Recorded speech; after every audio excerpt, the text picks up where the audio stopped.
안녕하세요. 오늘도 사연살롱을 찾아주셔서 감사합니다. 저는 서울 끝자락에 거주하고 있으며 나이는 30대 끝자락인 여성이에요.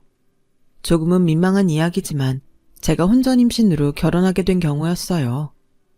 저는 임신하고 나서야 알게 되었었죠. 남편은 자기 집안에다가 제 이야기를 단 한 번도 한 적이 없었다는 걸 말이죠. 사귀면서 지방 여행 갔을 때 저희 친정집은 남편이랑 딱 한 번 들른 적이 있었고, 지방의 유명 식당에서 친정 부모님과 만나서 넷이 밥 먹은 적도 한 번 있었어요. 그러기에 저희 친정 부모님께서는 남편의 존재를 진작 알고 계셨고, 저를 통해서 남편의 안부도 종종 물어봐 오셨고요. 저는 남편이 우리 부모님도 너의 존재를 안다고 말을 했었기 때문에 그런 줄로만 알았어요. 하지만 아니었죠. 남편이 왜 저에게 그런 거짓말을 해왔는지, 어째서 자기 집안에 저의 존재를 알리지 않았는지, 저는 시어머니의 반응을 통해 단번에 그 이유를 유추해낼 수 있었답니다. 제 임신 소식이 양가에 알려지고 나서 저는 시어머니와 따로 만나게 되었어요. 시어머니께서 저를 따로 만나고 싶다고 그러셔서 자리에 나갔던 거였고요. 얼마나 못 배워먹었으면 결혼하기도 전에 임신을 하고 난리니? 최종 학력이 고졸? 대학을 안 갔어? 여자도 대학 다 가는 세상이 된 지가 언젠데. 세상에나. 하나를 보면 열을 한다고? 그렇게 수준이 낮으니 행실을 이따위로 하며 살아왔겠지. 이런 머저리를 내가 며느리를 삼아야 한다니? 이거야말로 미치고 환장할 노릇이구나. 내가 전생에 무슨 죄를 지어서 이 꼴을 봐야 한다니?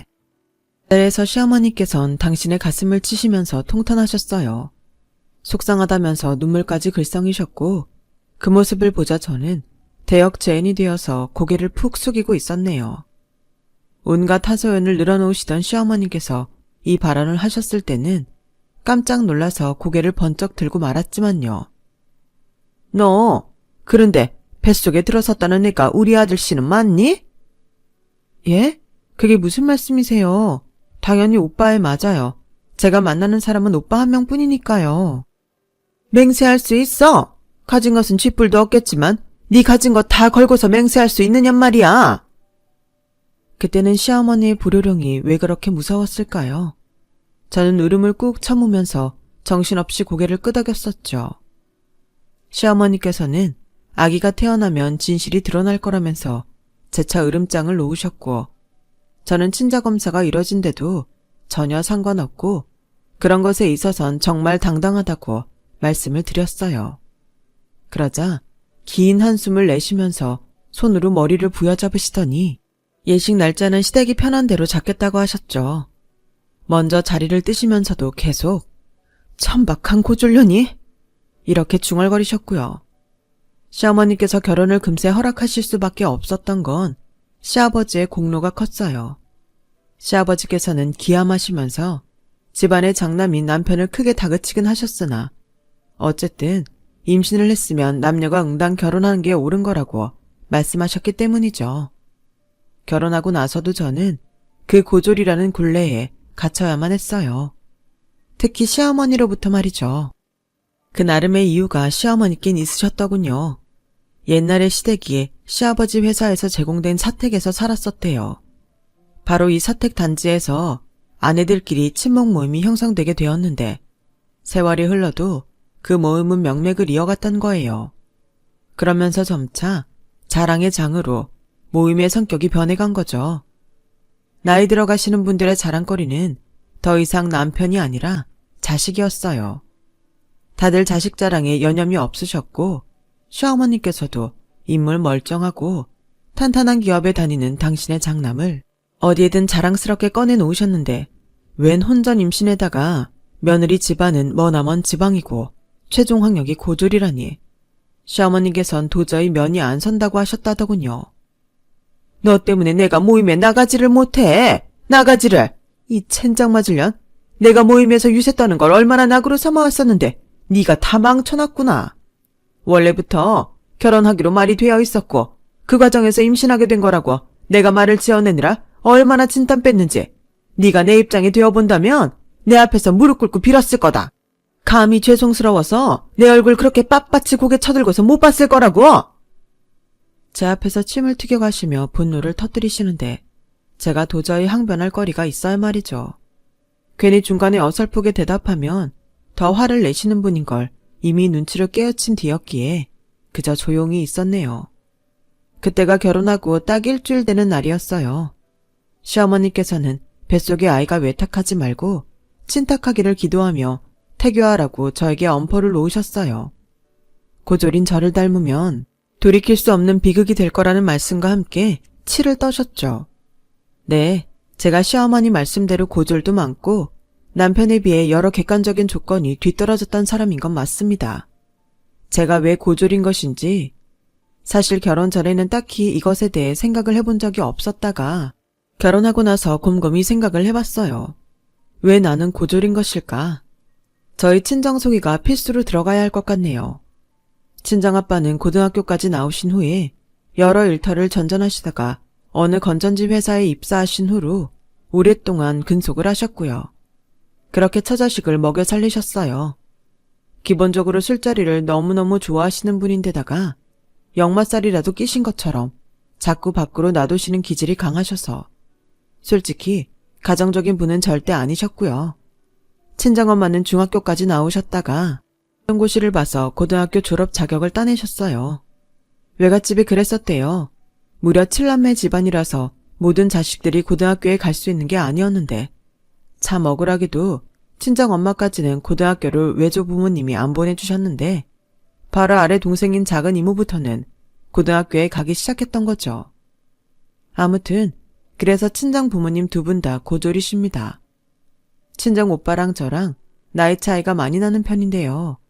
친정 오빠는 고등학교를 졸업하고 나서 외삼촌을 따라 공장 일을 배웠고 계속 그런 일을 쭉 하게 되었어요. 저는 대학을 갈까 말까 고민이 컸는데 집안 환경상 대학에 대한 필요성을 못 느꼈고 4년제 상위권 대학을 갈 수 있는 성적도 안 되었기에 진학을 포기했어요. 시기도 안 좋았었죠. 왜냐하면 친정오빠가 결혼한 뒤 태어난 제 조카가 선천적으로 심장 쪽이 안 좋다고 그래서 병원 신세를 지고 있었거든요. 그 작디 작은 몸으로 수술을 받아야 한다고 했어요. 당연히 온 가족이 다 거기에 매달려 있었어요. 엄청나게 들어갔고요. 친정의 재산은 따로 없었냐고요? 슬프게도 그랬답니다. 부모님께서 모아놓은 돈이 딱히 없었어요. 재테크라는 개념조차 없으셨고요. 그런 판국인데 제가 어떻게 그저 그런 대학을 가겠다고 가족들에게 말할 수 없더라고요. 비록 고졸로 사회생활을 시작했지만 그에 따른 어려움을 딱히 느끼지 못해왔기에 결혼하고 나서 시어머니로부터 받게 된 온갖 구박이 더욱 힘들었던 것 같네요. 면역이 안 되어 있었으니 너무 서러웠죠. 어쩜 이렇게 행동하는 것도 답답하니 너는? 뭘 알려주면 제대로 한 번에 해내는 꼴을 못 보네. 역시 대학 못 나와서 가방끈이 짧으니까 매사에 생각하는 것도 짧은 게지. 어느 날 시어머니께서는 제 머리통에 꿀밤을 3개 먹이시기도 했어요. 맞은 데가 아파서 서러워하고 있는 저에게 만일 제가 임신 중이 아니었다면 엉덩이 한 대 3개 걷어 차줬을 거라고도 하셨죠. 시어머니께서는 저에게 집안일을 새로이 알려주시겠다는 명목으로 저를 부려먹으셨는데요. 특히나 당신의 후출에 즉각 대답 안 하고 즉각 튀어오지 않으면 난리를 치시며 뒤집어 엎으셨어요. 저는 시어머니의 연락이 언제 올까 싶어서 두려워하며 휴대폰을 손에 놓지도 못하며 지냈었죠. 열심히 시어머니의 비위를 맞추며 지냈던 저는 제가 당연히 기우는 결혼을 했기 때문에 그렇게 행동하는 것이 맞다 라는 생각을 했었나 봅니다. 걸핏하면 시어머니께서 너는 나를 보면 미안하지도 않니? 이런 질문을 날리셨기 때문에 저는 더더욱 죄인된 기분으로 지내야 했고요. 너 같은 고졸 며느리한테서 내가 손주를 봐야 한다니 이 화를 참느라 내가 매일 참을 인자를 가슴속에 새기고 있다. 너는 항시 내 죄를 뉘우쳐야 돼. 알았니? 항상 그런 폭언을 듣다 보니까 저도 모르게 제 위치를 점점 더 낮추게 되었던 것 같아요. 그래도 어쨌거나 시어머니에게 잘 보이고 싶고 가까워지고 싶은 마음은 있었기에 제 딴에는 분위기 살펴가면서 나름 부침성 있게도 굴어봤었는데요. 어느 날 시어머니께서 저한테 이러셨어요. 너는 그냥 아무 의견도 내지를 마. 네 머리로 뭔가 생각이란 걸 해서 판단을 내리지 말라고. 고졸대가리 달고 있으면서 감히 나한테 의견을 내며 이래라 저래라 해?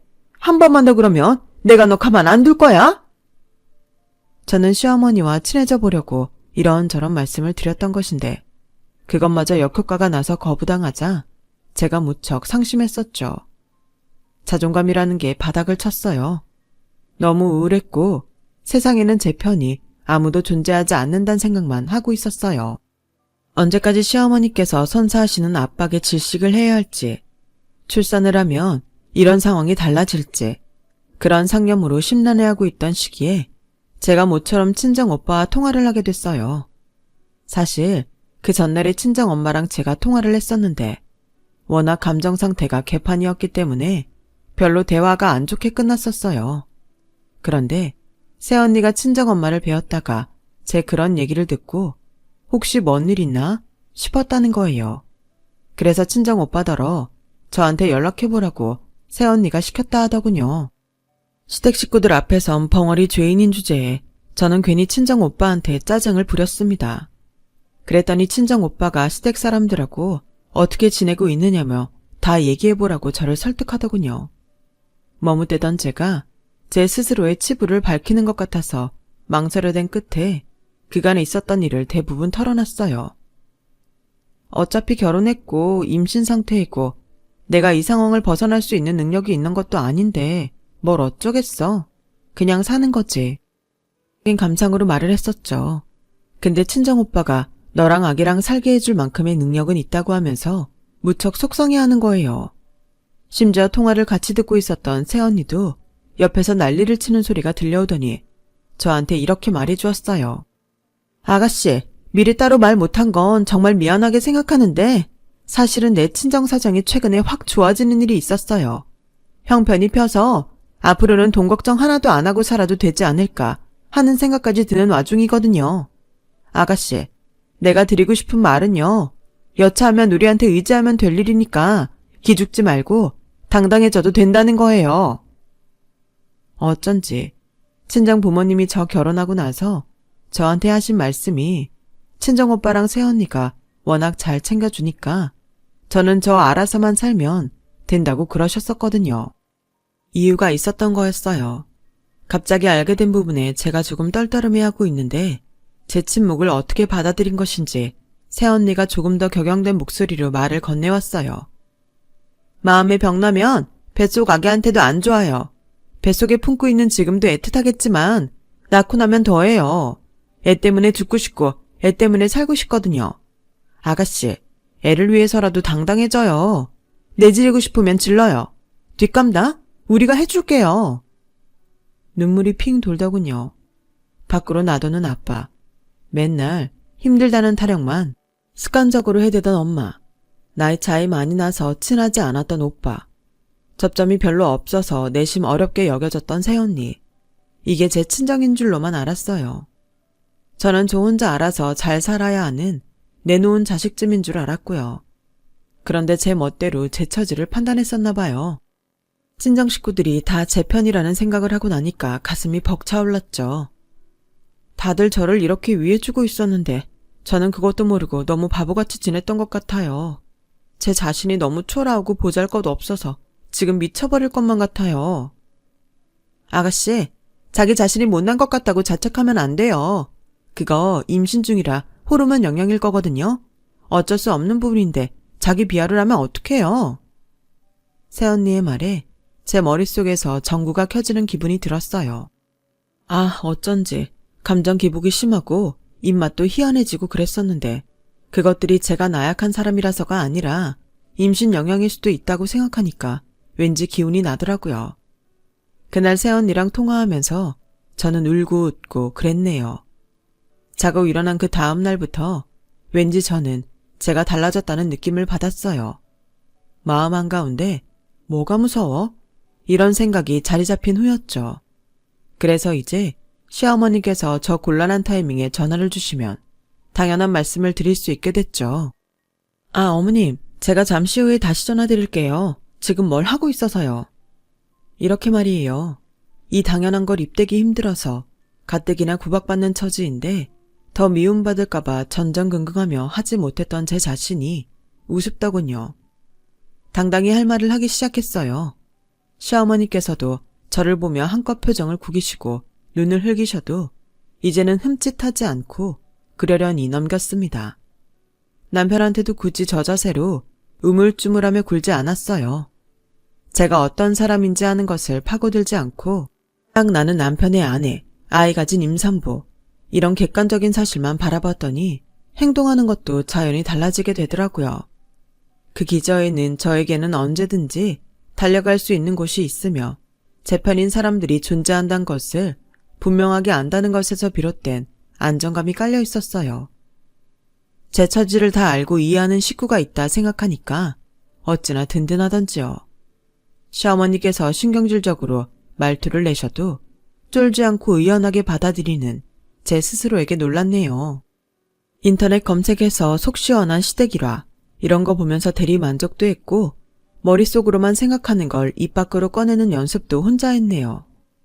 타고난 사람들은 연습 없이도 잘하겠지만 저처럼 기본적으로 소심하고 내성적이고 감정적이고 말빨 부족하고 이런 사람은 연습이 필요했어요. 그러던 어느 날 시댁에서 시어머니와 둘이 반찬을 여러 개 한꺼번에 만들었던 때였는데요. 시어머니께서 저를 못마땅하게 자꾸만 흘겨보시는 거예요. 저는 이미 그런 시선을 아무렇지 않게 넘기는 경지에까지는 올라 있었기 때문에 무시를 했죠. 그랬더니 결국 시어머니께서 먼저 공격을 시작하셨어요. 이제 네 배가 많이 불러온 것 보니까 내 걱정도 함께 커지는구나. 우리 손자가 자기 엄마를 안 닮고 아빠 쪽을 닮아야만 할 텐데 그간에 내 기도가 잘 통했을지. 왜요, 어머님? 다른 건 몰라도 솔직히 제가 오빠에 비해서 얼굴 생김새는 좀 더 낫지 않나요? 그동안 발표도 죽은 듯이 가만히 있었던 지렁이가 꿈틀거리는 현상에 시어머니께선 어이가 없어 하셨어요. 헛웃음을 지으시더니 싱크대에 젓가락을 확 집어 던지시며 말씀하셨죠. 너 돌았니? 우리 아들 인물이 헐났구만. 네가 더 낫기 뭐가 더 나아? 오빠는 아기가 제 얼굴 닮았으면 좋겠다고 하던데 어머님의 바람이 이뤄질지 오빠의 바람이 이뤄질지 궁금하네요. 그러자 시어머니께선 이제는 이게 미쳤나? 하는 눈으로 저를 쏘아보셨어요. 저는 안몰래 심호흡을 했어요. 오늘 그간 연습해온 말빨 신공을 발휘할 작정이었죠. 어머님, 저는 어머님의 며느리예요. 누가 모르니? 갑자기 왜 자기소개하고 자빠졌어? 이게 점심밥을 잘못 처먹었나? 며느리란 아들의 배우자입니다. 생판 남한테도 안 하실 언사를 며느리한테 하시는 게 과연 바람직할까요? 시어머니께선 입을 쩍 벌리셨어요. 속으로 저는 살짝 떨고 있었지만 시어머니의 그런 반응에 묘한 쾌감이 들어서 용기를 잃지 않을 수 있었네요. 천박한 고졸년이 제대로 돌았구나. 너 오늘 이렇게 맹랑한 이유가 뭐야? 해보자는 거니? 천박한 고졸년이라뇨. 세상에 고졸이 얼마나 많은데요. 그리고 제가 왜 천박한가요? 왜긴 왜야? 결혼하기도 전에 함부로 몸을 굴려서 임신이나 하냐니 어떻게 천박하지 않을 수가 있겠어? 어머님께서 오빠를 무조건적으로 아끼고 사랑하시는 줄로만 알았어요. 모든 걸 포용하실 줄로만 생각했는데 아니셨군요. 오빠를 천박한 놈이라고 보시다니 조금 놀랐습니다. 우리 아들이 왜 천박한 놈이야? 네가 감히 우리 아들을 그따위로 표현해? 네? 그치만 결혼도 안 한 상태에서 여자를 임신시킨 남자니까 대략 천박한 놈이란 표현이 맞지 않을까요? 제가 천박한 년이니까 오빠는 천박한 놈이 되는 거죠. 시어머니께선 잠시 말문이 막히신 상태로 멍하게 저를 쳐다보시기만 했어요. 마른 침을 느리게 삼키는 모습에 저는 제가 승기를 잡았다는 걸 느낄 수 있었죠. 건방지게 굴긴 너 애기 낳고 나서 어디 두고 보자. 네? 뭘 두고 봐요? 어떻게 두고 보실 거예요? 어머님, 정말 죄송한데 제가 고졸이라 말귀를 잘 못 알아먹나 봐요. 그러니까 알려주세요. 저는 맹랑한 표정으로 반문을 드렸고 시어머니께선 손으로 당신의 가슴을 퍽퍽 두드리셨어요. 이런 필어먹을 막대어먹은 집구석에서 자라나서 네가 이 모양 이 꼴이구나. 믿을 구석 하나도 없는 주제에 우리 집안 씨를 가진 것 하나로 유세를 떨기 시작해. 네, 어머님. 저도 집구석이라는 게 있어요. 가족이 있다고요. 저도 저희 집구석에서는 귀한 딸이고요. 귀한 여동생이고요. 귀한 시누이예요.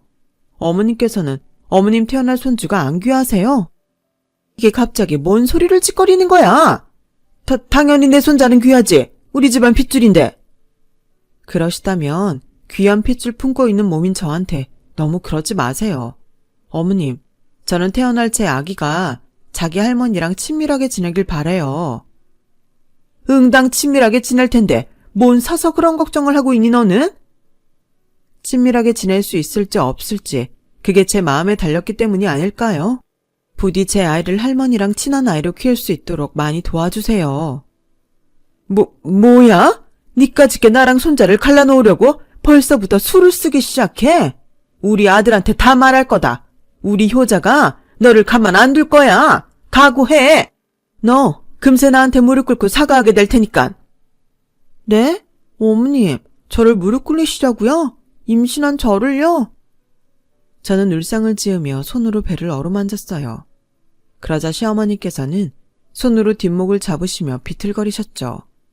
어떤 공격을 퍼부으셔도 제가 그걸 무효로 만들어버리자 그날 시어머니께선 완전 진이 빠지셨어요. 저는 유유히 반찬을 챙겨서 시댁을 빠져나왔고 제가 행한 것을 곱씹어보면서 얼떨떨해했네요. 상상 속에서는 제가 시어머니의 입을 다물게 만들면 속이 엄청 시원할 줄 알았는데 막상 현실이 되니까 그렇지는 않았고 조금 실감이 안 났던 것 같아요. 오히려 남편 앞에서 조용히 할 말을 하고 났을 때가 개운했어요. 제가 남편한테 이혼하는 거 어떻게 생각하냐고 물었거든요.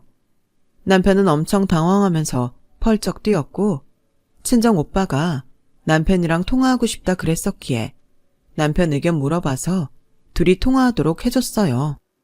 한참 베란다에 나가서 전화를 하더니 남편이 저한테 사과를 했어요. 미안하다. 내가 먼저 결혼하자고 그랬으니 이후 상황을 책임지는 게 맞았는데 너를 방치했어. 솔직하게 말을 하길래 저도 응수해 주었죠. 오빠, 내가 부끄러워? 나랑 결혼해서 불행해? 더 잘난 여자랑 결혼할 수 있었는데 아니어서 아쉬워? 가감 없이 털어놔줬으면 좋겠어. 절대 아니야. 그런 생각이 들 거였으면 너랑 진작 헤어졌을 거고 연애 계속 안 했을 거야. 너랑 만날 때 집에서 선보라고 한 것도 생각 없단 핑계 대면서 다 쳐냈었어. 무엇보다 내 아이 임신한 여자를 두고 그런 생각할 만큼 나 최악인 남자 아니야. 알겠어. 믿을게. 근데 어머님은 오빠가 해결해줬으면 좋겠어. 나에겐 시어머니지만 오빠한테는 친어머니잖아. 모자간에 대화 나눠서 잘 해결해줘. 남편은 자기가 앞으로 시어머니께서 저를 못 괴롭히게 만들 거라고 그랬어요. 그참에 저는 근본적인 부분도 남편한테 말을 했죠. 오빠, 내가 어머님 보면 무슨 생각이 드는 줄 알아? 중전마마 같으셔. 어머님은 중전마마고 나는 승은 입어서 후궁 첩지받은 궁녀 같아. 그러자 남편이 당황해서 어쩔 줄 모르더니 잠시 후에 귀가 빨개졌어요. 자기가 장남이라서 아무래도 모친의 의지와 기대를 받고 살았다며 자기도 그런 걸 알고는 있대요. 같이 잘 해결하겠다고 하더군요. 남편이 잘 정리를 해줄 거라고 내심 기대를 하면서도 시어머니의 성격상 한 방에 해결이 될 것 같진 않아서 심장이 떨렸었네요. 그리고 그 주 주말에 시어머니께서 저를 호출하셨어요. 아침 대바람부터 저한테 혼자 오라고 하시더군요. 그래서 고민하다가 혼자 가봤어요. 시어머니께선 저를 보자마자 난리를 치셨습니다. 제가 당신과 당신 아들 사이를 이간질했다면서 불같이 화를 내셨죠. 시어머니께서 목에 핏대를 세우시며 저에게 분노를 터뜨리시던 와중에 안방에서 시아버지께서 나오셨어요. 주말 이른 시각이라서 계셨던 거예요. 어허, 이 무슨 소란이야. 이 옆엔 내가 노망이 났나. 집안 시끄럽게 만들지 마. 교양머리 없어 보이니까. 시아버지께선 뒷짐을 지신 채로 다가오셔선 시어머니를 다그치셨어요. 그러자 시어머니께서 바로 거품을 무셨죠. 당신이 이 모양이니까 내가 이 날이 때까지 우리 장남의지에서 산 거요. 그걸 도화선으로 시부모님께선 갑자기 격렬한 말다툼을 시작하셨어요. 시어머니께선 며느리 잘못 들여서 이게 다 무슨 낭패냐며 짜증도 내셨죠. 저는 눈치만 보다가 시댁을 빠져나왔는데 시어머니께서 저를 순순히 보내주셨어요. 조용한 며칠이 흘렀는데 그 다음 주말이 됐을 때 친정엄마가 새언니와 함께 올라왔어요. 친오빠랑 새언니가 제 이야기를 친정 부모님께 열심히 퍼나는 결과물이었죠. 친정엄마, 새언니, 시어머니, 저 이렇게 여자 넷이서 카페에 모였고요. 친정엄마의 부름에 나오신 시어머니께서는 하나도 캥길 게 없단 기색으로 턱을 쳐들고 계셨답니다. 친정엄마는 차분하게 말씀하셨죠. 저희 딸을 그렇게나 구박하셨다고요? 갑자기 딸의 일에 왜 이렇게 신경을 쓰세요? 이렇게 적극적인 분이 아니었던 걸로 제가 기억을 하는데. 첫 단추를 잘못 끼운 결혼이었습니다. 제 딸, 제가 데려가야겠어요.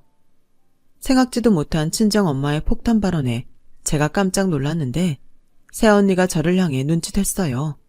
가만히 있으라는 표시였죠. 이혼이라도 시키시겠다고요? 지금 그 말씀하시는 거예요?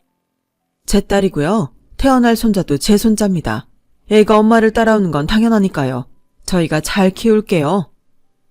어머나, 말도 안 되는 소리를? 제 손자입니다. 제 손자요. 정 사부인께서 그러시다면 손자를 제가 양보해드릴 수야 있지만 그럼 사부인께서는 장남을 그냥 이혼남이 아니라 애 딸린 이혼남으로 두시게 되는데 괜찮으시겠어요? 친정엄마께서 부드럽게 하신 말씀의 내용에 시어머니께서 무척이나 혼란스러워하셨죠. 그때 저랑 눈이 마주쳤는데 그러자 갑자기 시어머니께선 이렇게 말씀하셨어요. 네가 무슨 말 좀 해봐라. 우리 이제 잘 지내기로 한 거 아니었니? 응? 네? 그랬었나요? 저는 어머님께 그러자는 말씀 못 들었는데. 저는 의도치 않게 정말 엉겹결에 그렇게 대답함으로써 시어머니의 속을 제대로 뒤집어놨죠. 시어머니께선 테이블 위로 올려둔 주먹을 부들부들 떠시더니 이윽고 저에게 사과하셨어요. 그간 내가 너한테 심한 부분이 있었다. 그래, 내가 미안하구나. 드디어 제가 그 미안하다는 단어를 시어머니의 입을 통해 듣게 되는 순간이었네요. 저는 새언니 쪽을 눈짓했고 새언니는 아직 속이 덜 시원하단 표정이었으나 제 눈빛을 읽은 건지 친정엄마께 이제 일어나자면서 말을 해주더라고요. 시어머니께선 앞으로 저랑 문제없이 잘 지내보겠다고 친정엄마 앞에서 약속을 하셨고요. 그렇게 말씀을 하시니 오늘은 우선 물러날게요. 원래는 오늘 딸이랑 같이 내려가려고 했는데 양보해드린 거예요. 친정엄마의 발언에 시어머니께서는 헛기침만 하셨죠. 그리고 잠시 후에 카페 주차장에서 굉장히 떨떠름해 하셨어요. 친정엄마와 새언니가 타고 온 차를 보신 후였죠. 렌트를 하셨나? 차를 좋은 걸 끌고 오셨네? 이건 세컨카예요. 더 좋은 건 두고 왔는데 다음에 기회 되면 보여드릴게요. 새언니가 불쑥 대답하자 시어머니께선 어버버 하시며 아무 말씀도 못 하셨네요. 저희 친정을 그토록 무시하셨던 분이었으니 당혹스러울 만도 하셨겠죠. 저는 그날 저녁 시어머니랑 따로 대화를 나누었어요. 어머님, 저 마음에 안 드시죠? 왜? 뭔 꼬투리를 또 잡으려고 시동 거니? 그거 아세요? 저도 어머님이 마음에 안 들어요. 제가 조심스레 말씀드리자 시어머니께선 발끈하셨죠. 저보고 미쳤냐면서 니까짓게 뭔데 그런 말을 하냐며 눈을 부라리셨고요. 저도 마음이란 게 있는 사람이니까 당연히 마음에 들고 안 들고 여부가 존재하는걸요. 저는 어머님의 마음에 들고 싶은 욕심이 있었어요. 그런데 이제 내려놨고요. 헐씨고 대놓고 나를 업신여기겠다 선언을 하는구만. 그리고 지금은 제 자신이 어머님을 마음에 들어하는 사람이 되길 바라고 있어요. 제 마음이 그렇게 되길 바라네요. 그 순간 저는 한 줌의 가식도 부리지 않고 말씀드렸어요. 온통 진심만 담겨 있었기 때문일까요? 시어머니께선 제가 처음 보는 오묘한 눈빛을 하시며 저를 쳐다보셨죠. 제가 어머님보다 배움도 짧고 살아온 인생도 짧지만 이거 하나는 자신있게 말씀드릴 수 있어요. 모든 건 마음먹기에 달렸다라는 거, 그거 진짜 맞는 말이더라고요. 저 먼저 들어가 보겠습니다. 쉬세요, 어머님. 저는 꾸벅 인사를 드리고 돌아섰는데 시어머니께서 작게 한숨을 내쉰 소리를 들은 것도 같았어요. 그 후로 뭐랄까, 시어머니와 좀 어색하게 지냈어요. 그리고 몇 주 후에 제가 출산을 했죠. 생각해둔 아이 이름이 따로 있었는데 시아버지께서 고집을 피우셔서 그 이름으로 해버렸네요. 그런데 지금 보니까 그러길 잘했다는 생각이 들고 있어요. 저희 부부가 생각했던 이름은 너무 유행을 타는 흔한 이름이었는데 시아버지께서 지어주신 아이 이름은 발음도 멋있고 뜻도 멋있거든요. 눈에 넣어도 아프지 않을 아이를 키우면서 바삐 지냈고요. 아이를 낳고 나니까 희한하게 친정엄마 생각이 많이 나더라고요. 그래서 심적으로 전보다 가까워졌어요. 시어머니와는 자연스럽게 아이라는 공통점으로 왕래를 하게 되었고 그 이전과는 다른 고부관계가 형성되기 시작했어요. 시간이 흘러 돌잔치 때였는데요. 시어머니의 그 모임분들도 저런 참석하셨어요. 자랑의 장을 열심히 펼쳐댄다는 그 유서 깊은 모임이요. 차림새만 봐도 정말 다들 면면이 예사롭지 않으시더군요. 돌잔치 중간에 제가 그 테이블로 인사를 갔는데요. 가슴팍에 샤넬 브로치 큰 걸 다신 분이 저를 올려다보시면서 푸근한 미소로 이렇게 말씀하셨어요. 고절 며느리긴 해도 모양새는 제법 반듯하네. 아주 그럴싸하다. 언중유골. 그 안에 뼈가 들어있더라고요. 제가 어색한 웃음만 짓고 있는데 제 옆에 서신 시어머니께서는 허허허 라는 웃음소리를 크게 내셔서 저를 놀래키시더니 다음 발언으로 저를 더 놀라게 하셨어요. 고졸이면 뭐 어떠니? 우리 며느리 별명이 고시 삼관왕이야. 예쁘게 생겨서 사법고시, 행정고시, 외무고시를 다 패스한 거나 마찬가지라는 의미란다? 네? 맹세코 저는 그런 별명을 한 번도 들어본 적이 없었어요. 하지만 분위기상 어색한 웃음을 유지하며 고개를 끄덕일 수밖에 없었죠.